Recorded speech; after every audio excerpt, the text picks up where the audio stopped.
நடுநிசியில் ஜன்னத்துல் பகீயிலே அந்த கபிரிஸ்தானத்திலே கபராளிகளை ஜியாரத்து செய்து கொண்டிருப்பார்கள்.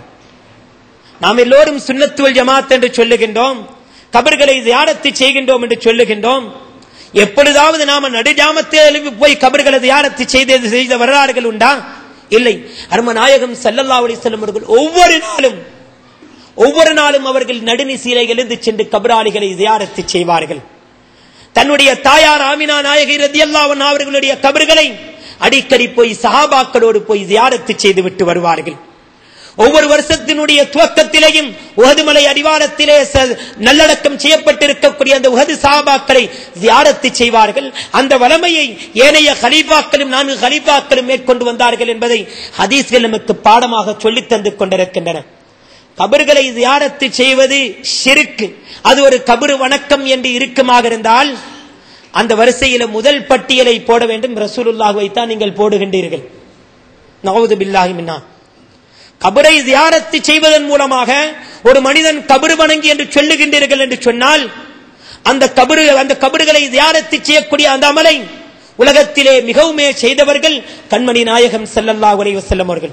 யாரெல்லாம் நம்மை பார்த்து கபர் வணங்கிகள் என்று சொல்லுகின்றார்களோ அவர்கள் அந்த பட்டியலிலே முதலாவது ஆளாக ரசூலுல்லாஹ்வை தான் சொல்லாமல் சொல்லிக் கொண்டிருக்கின்றார்கள். வெளிப்படையாக சொல்லிக்கொள்ள முடியாது. எனவே இப்படி சொல்லுவது, கபரை வணங்கி கபரை ஜியாரத்து செய்தால் அது கபர் வணக்கம், அது ஷிர்கான ஒரு அமல் என்று சொல்லிவிடுவார்கள்.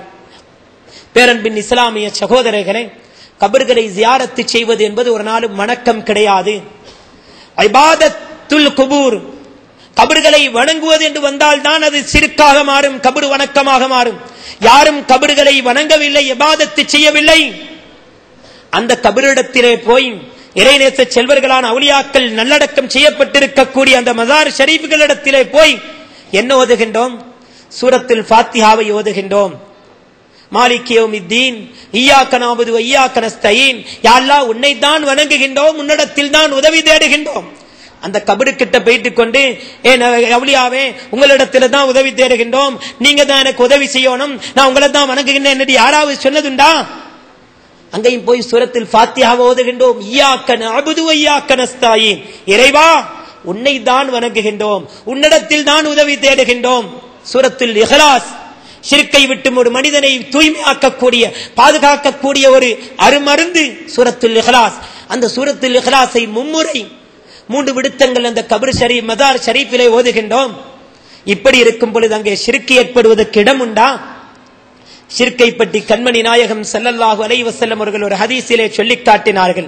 இன்ன உம்மத்தி லா யுஷ்ரிகூன பில்லாஹ், என்னுடைய உம்மத்து ஒருபோதும், சத்தியம் பண்ணி சொன்னார்கள், நிச்சயமாக என்னுடைய உம்மத்தவர்கள் ஒருபோதும் ஷிர்க் வைக்க மாட்டார்கள். என்னுடைய உம்மத்து ஷிர்க்கை விட்டும் பாதுகாக்கப்பட்ட ஒரு உம்மத்து. கற்களை வணங்க மாட்டார்கள், சூரியனை வணங்க மாட்டார்கள், நட்சத்திரங்களை சந்திரனை வணங்க மாட்டார்கள், ஏனைய எந்த ஒன்றையும் என்னுடைய உம்மத்துக்கள் வணங்க மாட்டார்கள். என்னுடைய உம்மத்து ஷிர்க்கை விட்டும் பாதுகாக்கப்பட்ட தூய்மையாக்கப்பட்ட உம்மத்து என்று சொல்லி அருமநாயகம் ஸல்லல்லாஹு அலைஹி வஸல்லம் அவர்கள் இந்த உம்மத்தை பற்றி கியாமம் வரைக்கும் வரக்கூடிய அத்தனை உம்மத்தவர்களையும் பற்றி உத்தரவாதம் அளித்திருக்கின்றார்கள், கேரண்டி சர்டிபிகேட் கொடுத்திருக்கின்றார்கள். என்னுடைய உம்மத்து ஷிர்க் வைக்க மாட்டாது, என்னுடைய உம்மத்து ஷிர்க் வைக்கக்கூடிய உம்மத்து அல்ல என்று சொல்லி இருக்கின்றார்கள். ரசூலுல்லாஹி ஸல்லல்லாஹு அலைஹி வஸல்லம் அவர்களே பயப்படாத ஒன்றை நாம் எதற்கு தலையில தூக்கி வைத்துக் கொண்டு அவன் ஷிர்க் செய்கின்றான், ஷிர்க் செய்து விடுவானோ என்ற பயம் நமக்கு ஏன் ஏற்பட வேண்டும்? அருமநாயகம் ஸல்லல்லாஹு அலைஹி வஸல்லம் அவர்கள் ஒரு ஷிர்க்கை பயந்தார்கள். அரும ரசூலுல்லாஹி ஸல்லல்லாஹு அலைஹி வஸல்லம் அவர்கள் உலகத்திலே ஒன்றை பயந்திருப்பார்கள் என்று சொன்னால் அது நிச்சயம் இந்த உம்மத்தை ஆட்டி படைக்கும். அவர்கள் பயப்படவில்லையா? இந்த விஷயத்தை என்னுடைய உம்மத்தவர்கள் செய்யமாட்டார்கள் என்று உத்தரவாதம் அளித்திருப்பார்களா? நிச்சயம் அதில் நாம பயப்பட வேண்டிய அவசியம் இல்லை, அது ஒரு போதும் நடக்க மாட்டாது. ஒரு விடயத்தை பயந்தார்கள், சொல்லி காட்டினார்கள். இன்னா அஹ்வஃபமா அகாஃபு அலைக்கும் அஷ்ஷிர்கல் அஸ்கர் காலு யா ரசூலல்லாஹ் வமா ஷிர்குல் அஸ்கர், என்னுடைய உம்மத்தவர்களின் மீது உங்களின் மீது நான் மிகவும் பயப்படக்கூடியது எது தெரியுமா? அஷ்ஷிர்கல் அஸ்கர், சிறிய சிறுக்கை தான் நான் பயப்படுகின்றேன், சின்ன சிறுக்கை தான் பயப்படுகின்றேன் என்று சொன்னதும் காலு யா ரசூலல்லாஹ் வமா ஷிர்குல் அஸ்கர், சஹாபாக்கள் கேட்கின்றார்கள், சின்ன ஷிர்க் அது என்ன யா ரசூலல்லாஹ் என்று கேட்கின்றார்கள். கால அர்ரியா கமா கால் அலைஹி ஸலாத்து வஸ்ஸலாம், சின்ன ஷிர்க் என்று சொன்னால் அதுதான் முகஸ்துதி. இப்பொழுது நான் பேசுகின்றேன், என்னுடைய பேச்சை எல்லோரும் பாராட்ட வேண்டும் என்ற நோக்கத்தில் பேசினால் அதுதான் ஷிர்க் என்று சொல்லி காட்டினார்கள்.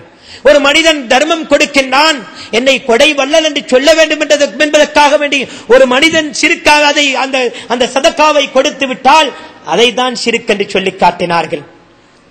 முகஸ்துதிக்காக வேண்டி பேசுகின்றோம், முகஸ்துதிக்காக வேண்டி எம்மை நாங்களே புகழ்ந்து கொள்கின்றோம், முகஸ்துதிக்காக வேண்டி எத்தனையோ விடயங்களை செய்கின்றோம், செய்துவிட்டு அதை பெருமைப்படுத்தி சொல்லியும் காட்டிக் கொண்டிருக்கின்றோம்.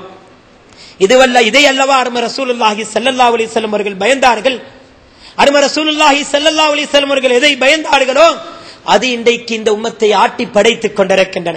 எனவே அருமை ரசூலுல்லாஹி ஸல்லல்லாஹு அலைஹி வஸல்லம் அவர்கள் உத்தரவாதம் அளித்தது, என்னுடைய உம்மத்துக்கள் ஒருபோதும் ஷிர்க் வைக்க மாட்டார்கள், கற்களை வணங்க மாட்டார்கள், மரங்களையோ சூரியனையோ சந்திரனையோ நெருப்பையோ வணங்க மாட்டார்கள், என்னுடைய உம்மத்து ஷிர்க்கை விட்டும் தூய்மையானவர்கள் என்று எவ்வளவு உத்தரவாதம் அளித்து சொல்லியிருக்கின்றார்கள். சொல்லியிருக்கும் பொழுது அருமை ரசூலுல்லாஹி ஸல்லல்லாஹு அலைஹி வஸல்லம் அவர்களுடைய ஹதீஸ் பொய்யாகுமா? ஒரு போதுமாக மாட்டாது. எனவே கபர்களை ஜியாரத்து செய்வது என்பது சுன்னத்தான அமல். உனக்கு பிடிக்கவில்லையா, உனக்கு கபர்களை ஜியாரத்து செய்வது உனக்கு பிடிக்கவில்லையா, நீ ஒதுங்கி நடந்து விடு. அதே நேரம் ஒரு ஹதீஸையும் ஞாபகத்தில் வைத்துக் கொள்.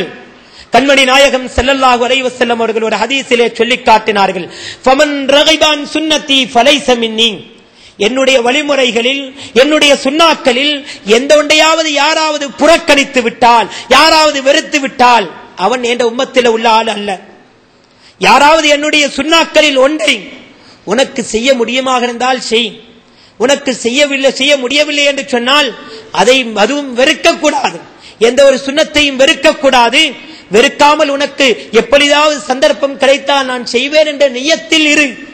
யாராவது ஒரு சுன்னத்தை, அது எந்த சுன்னத்தாகவும் இருக்கலாம், அருமை ரசூலுல்லாஹி ஸல்லல்லாஹு அலைஹி வஸல்லம் அவர்களுடைய வாழ்க்கையில் நடைபெற்ற ஒரு சுன்னத்தை ஒரு மனிதன் புறக்கணித்து விட்டால், அதை வெறுத்து விட்டால் அவன் கண்மணி நாயகம் ஸல்லல்லாஹு அலைஹி வஸல்லம் அவர்களுடைய உம்மத்தவர்களுடைய பட்டியலை விட்டு அவன் அப்புறப்படுத்தப்பட்டு விடுகின்றான் என்ற செய்தியை கண்மணி நாயகம் ஸல்லல்லாஹு அலைஹி வஸல்லம் அவர்கள் சொல்லி வைத்திருக்கின்றார்கள்.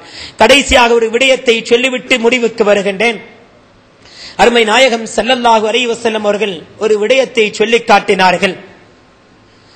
யாராவது ஒரு மனிதன் இன்னொரு மனிதனிடத்திலே இல்லாத ஒன்றை குற்றம் சுமத்தி விட்டால், ஒரு மனிதன் செய்யாத ஒரு குற்றத்தை அவனுக்கு குற்றமாக சுமத்தி விட்டால், உதாரணத்துக்கு திருடாத ஒரு மனிதனை பார்த்து இவன் திருடன், இவன் ஒரு கள்ளன் என்று சொல்லுகின்றான். விபச்சாரம் செய்யாத ஒரு மனிதனை பார்த்து ஏதோ இவனுக்கு இருக்கக்கூடிய தனிப்பட்ட ஒரு கோபத்துக்காக வேண்டி இவன் ஒரு விபச்சாரி என்றோ அல்லது இவனை ஒரு கொலைக்காரன் என்றோ ஏதாவது ஒரு விடயத்திலே ஒரு மனிதனிடத்திலே இல்லாத ஒரு பழியை சுமத்தி சொல்லிவிட்டால், சொன்ன நேரத்திலே அந்த வார்த்தை எந்த மனிதன் சொன்னானோ சொன்னவனிடத்திலே இருந்த அந்த வார்த்தை அவனை விட்டு விடைபெற்று அவனுடைய வாயில இருந்து யாருக்கு சொன்னானோ, யாரை குறித்து சொன்னானோ அந்த மனிதனிடத்திலே அந்த வார்த்தை போகும். போய் பார்க்கும், உண்மையிலேயே அவன் அதற்குரியவன் தானா என்று பார்க்கும், அலசி ஆராயும். உண்மையிலேயே அவன் அதற்குரிய அந்த குற்றத்துக்குரியவனாக இருந்தால் அந்த வார்த்தை அவனோடு ஒட்டிக்கொள்ளும். ஏன் அவன் அந்த குற்றத்தை செய்திருக்கின்றான், அதற்கு அவன் பொருத்தமானவன் தான் என்று சொல்லி அந்த வார்த்தை அவனோடு தங்கிவிடும். அந்த வார்த்தை போய் பார்க்கின்றது, அவன் திருடன் அல்ல, திருடாத ஒத்தனை பார்த்து திருடி இருக்கின்றான் என்று சொன்னால் அந்த வார்த்தை மீண்டு வந்துவிடும். யார் சொன்னானோ அவனிடத்திலே வந்து அந்த வார்த்தையை ஒட்டிக்கொள்ளும். சொன்னவன் திருடவும் இல்லை, ஒன்றுமில்லை, அல்லாஹ்விடத்திலே திருடனாக கணிக்கப்படுவான். விபச்சாரம் செய்யாத ஒரு மனிதனை பார்த்து விபச்சாரி என்று சொன்னதற்காக வேண்டி சொன்னவன் விபச்சாரிகளுடைய பட்டியலிலே அவன் சேர்க்கப்படுவான்.